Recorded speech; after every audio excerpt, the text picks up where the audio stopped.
Господине Бектеши, ви благодарам што сте со гласот на Америка. Благодарам на поканата и поздрав за вашите гледачи. По завршувањето на мерките за ограничување на трговските маржи за основните прехранбени производи, владата понуди ново законско решение за данокот на додадена вредност. Се покачува стапката на данокот на одредени прехранбени производи.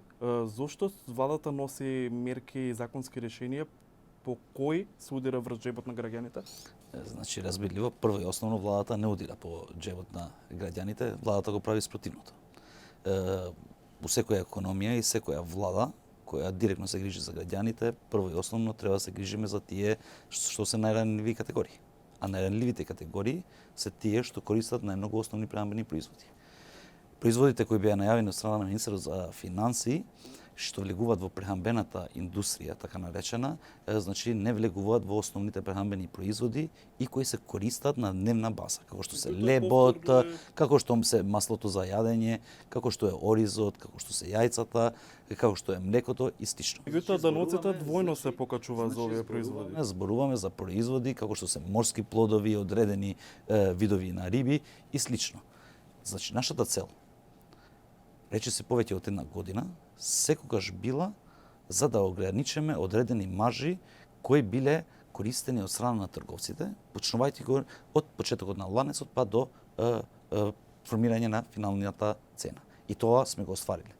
Затоа во делот на најранливите категории на граѓани нема да има никакви промени во делот на зголемување на ДДВ-то. За производите кои ги наведов претhodно, А во однос на цените, бидејќи вовеќе не важат ограничувањето на маржите? Во однос на цените, претходниот месец постигнавме тоа што го најавивме. Значи имаме инфлација под 10% за прв пат после една година, имајќи во предвид дека поголемите ценовни шокови се случува во јуни, па после продолжија генерално во октомври претходната година. Ние ќе бидеме во рамките на тоа што е проектирано, а проектираното е дека до крајот на годината во делот на основните прехранбени производи ќе имаме помала инфлација и тоа ќе биде помала од 5% тоа што сме го најавиле.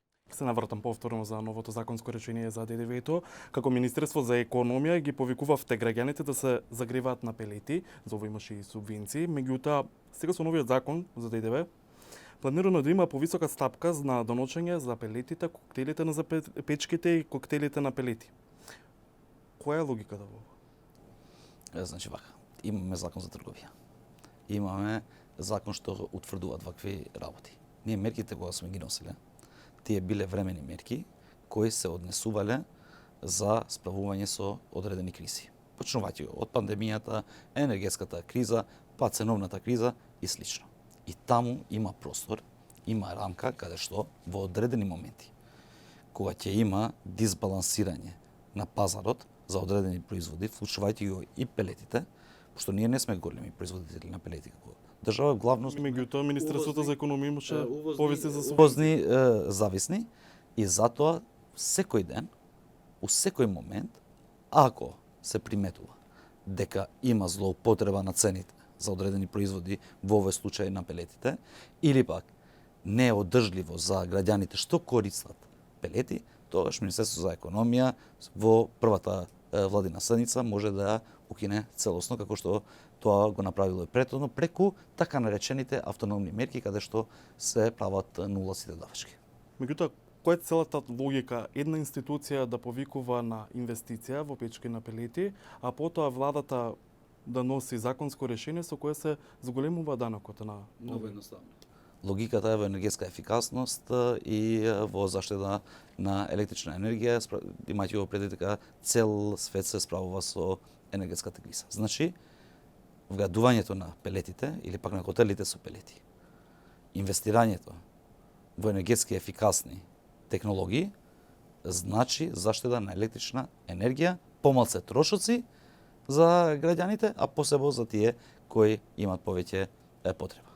Тука во Вашингтон бевте на конференција за трансатлантска и регионална соработка, на која генерално главно говоревте за енергетиката и инвестициите во енергетскиот сектор. Помина точно една година од како Северна Македонија и Грција подпиша договор за изградба на интерконекторот за природен газ. На конференцијата не можевте да се пофалите дека од почната изградбата, до каде е заглавена во оваа процедура? Значи, толку обемен инфраструктурен проект за една година, од денот на подпишување, ако некаде се почнува со градба, да ми кажете, ќе ги викнеме сите тие експерти и ќе ги ангажираме во нашите институции. Може ли државата да биде пример? И во време на Северна конференцијата, Македонија за токму таков случај. и таму сакав да излезам, и токму претоната НЕР, моментално Номагаз, како целосно во собственост на владата, една од најуспешните предпријатија, јавни предпријатија во нашата држава, која успела во рекорден рок од не повеќе од една година да ги заврши сите процедури, почнувајќи ги од заемите со ЕБОР, со ЕИБ, со одлуките кои ги носи регулаторната комисија од Република Грција, каде што ние немаме никакво влијание, тие не се независно тело и им треба време да се носат одлуките, и да го заврши делот на надзорот или постапката за надзорот на конкретниот инфраструктурен проект. Значи, ние мора тие процедури да ги зачуваме. И дојдено е времето за кратко да почне или пак да се објави и тендерската постапка за изградба на интерконекторот во македонскиот дел.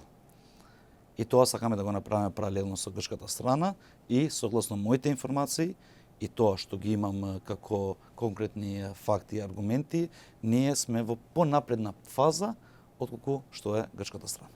Зимата што помина беше неизвестна, вако велам за тоа што секој месец се набавуваше природен газ. Дали уште од летова се размислува како граѓаните ќе се загреваат зимава?